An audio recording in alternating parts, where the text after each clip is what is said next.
Hello and welcome to Twist List. Today we are looking at 10 fascinating facts about slavery in ancient Greece. How was it possible that slavery was so central in a society where individual freedom was so highly valued? This is one of the many paradoxes of ancient Greece. Or maybe it's not a paradox but a reflection of the fact that we can only value things based on contrast. Perhaps it was because of the fundamental role of slavery that ancient Greeks came to value individual freedom so much. This list presents 10 interesting facts linked to slavery in ancient Greece. The number 11 spot on the list is occupied by slave population. There are no reliable figures available on the slave population in ancient Greece. Some scholars have made educated guesses, but the slave population varied significantly across different regions of Greece. Modern estimations suggest that in Attica, Athens and its vicinity, from 450 to 320 BC, there were roughly 100,000 slaves. The total population of the region was around 250,000, which would give us a slave-to-free ratio of about 2 to 5. Other, more general estimates state that between 15 and 40% of the ancient Greek population were slaves in various regions at different times. At number 10 we have slave procurement. A large number of slaves were prisoners of war, usually part of the booty seized by the victorious army. One famous example comes from Philip II of Macedon, Alexander the Great's father, who sold 20,000 women and children into slavery after the invasion of Scythia in 339 BC. The connection between war booty and slave procurement was so tight that slave traders sometimes joined the armies during their campaigns so they could buy the prisoners immediately after they were captured. Other streams of slave procurement included piracy, debt, and even barbarian tribes who were willing to exchange their own people for specific goods. Trading posts also acted as big suppliers of slaves for Greece. Many of these were located around the Black Sea, and some cities such as Byzantium and Ephesus also had big slave markets. The 9th spot on the list is occupied by slave occupations. In Athens, making a living by working for others was perceived negatively. State employment was the only form of wage labor free from this prejudice. Since most free citizens avoided wage labor as much as they could, slaves were used to fill the workforce gaps.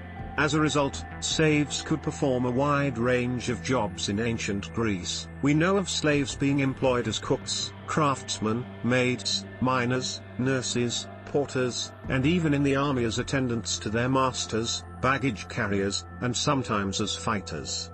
Some specific public positions were performed by slaves. The most famous example being, surprisingly, the police in Athens, which, at least during part of the 5th and 4th centuries BC, consisted mostly of Scythian slaves. Number 8 on our list is slave ownership. Owning slaves was a fairly common practice in ancient Greece.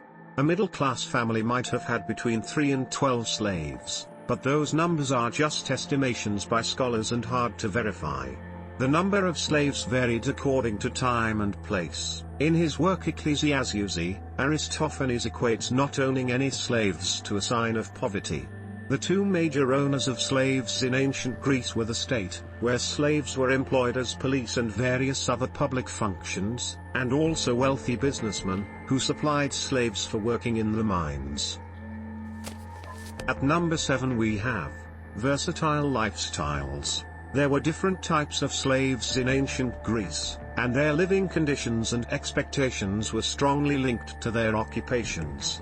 The most unfortunate were the slaves involved in mining, who were condemned to a miserable life and almost certainly an early death. However, not all slaves were doomed to suffer cruelty and abuse, and some could expect a more or less decent living. Slaves specialized as craftsmen, for example, could work and live separately from their masters and could engage in commerce and generate income, though a portion of what they earned had to go to their masters' pockets. Spartan slaves, helots, could enjoy family life. State slaves in the Athenian army who died during combat were even honored with a state funeral, the same as free citizens. Number 6 on the list is slaves and craft production. During classical times, the booming Athenian craft production industry forced many workshops to evolve into factories. Slave labor was the dominant workforce in many prominent factories, most of which belonged to wealthy politicians. We have records of 2 factories owned by Demosthenes that were largely supported by slaves. One of these factories produced swords and had about 30 slaves, while the other used 20 slaves and produced couches. Lysias, the famous writer, owned the largest production center we have on record, a shield factory which had 120 slaves. The 5th spot on the list is occupied by slaves and mining. Mining has always been a highly profitable activity, and ancient Greece was no exception. The profits from mining were as immense as the risks of working in the mines. It's no wonder that the Athenians employed slaves for a job so dangerous. Large profits were made not only from the actual mining activity, but also by those who could supply slave labor. We know that the politician and general Nicias, 5th century BC, supplied as many as 1,000 slaves to work in the mines, making 10 talents a year, an income equivalent to 33% on his capital. The fate of slaves working in the mines was precarious. Many of them worked underground in shackles, deprived from sunlight and fresh air. In 413 BC, an Athenian army was captured during a disastrous expedition to Sicily, and all 7,000 Athenian prisoners were forced to work in the quarries of Syracuse. Not one of them survived. Number 4 on the list is slaves and freedom. Some slaves could hope to gain their freedom.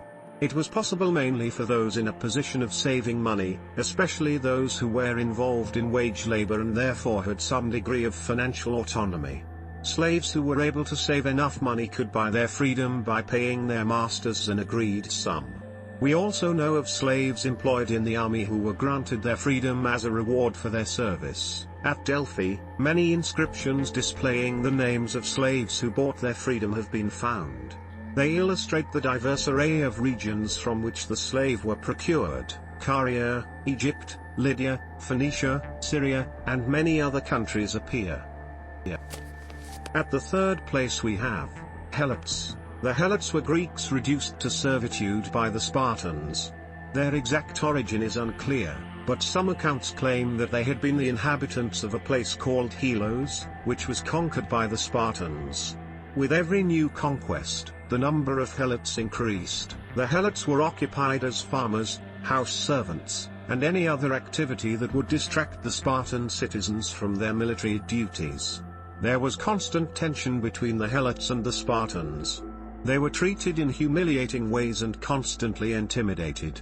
They had to wear a cap made of dog skin and a leather tunic.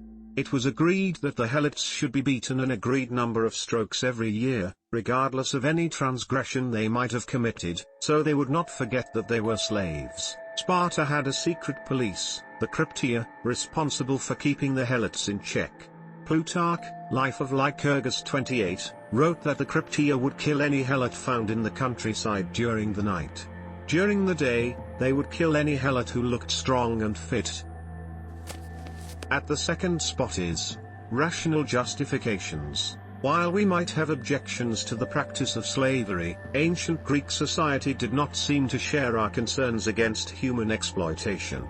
Slavery was not only accepted as a normal institution, but there were also a number of justifications for it. Aristotle wrote that some people were simply born to be slaves, while others were born to rule the slaves, a doctrine known as natural slavery. Politics 1, 1253 b 1555 b 40. Slavery, Aristotle said, was a good thing for slaves, for without masters, slaves would not know how to live their lives. He also saw slaves as animate tools, pieces of property to be used, with no rights other than those granted by their masters.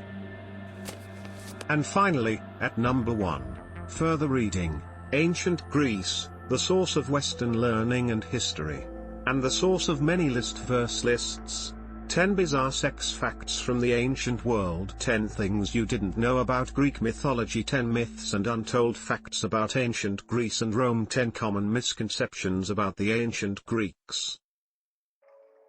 Thanks for watching. If you enjoyed this video and would like to see more, then please hit the subscribe button.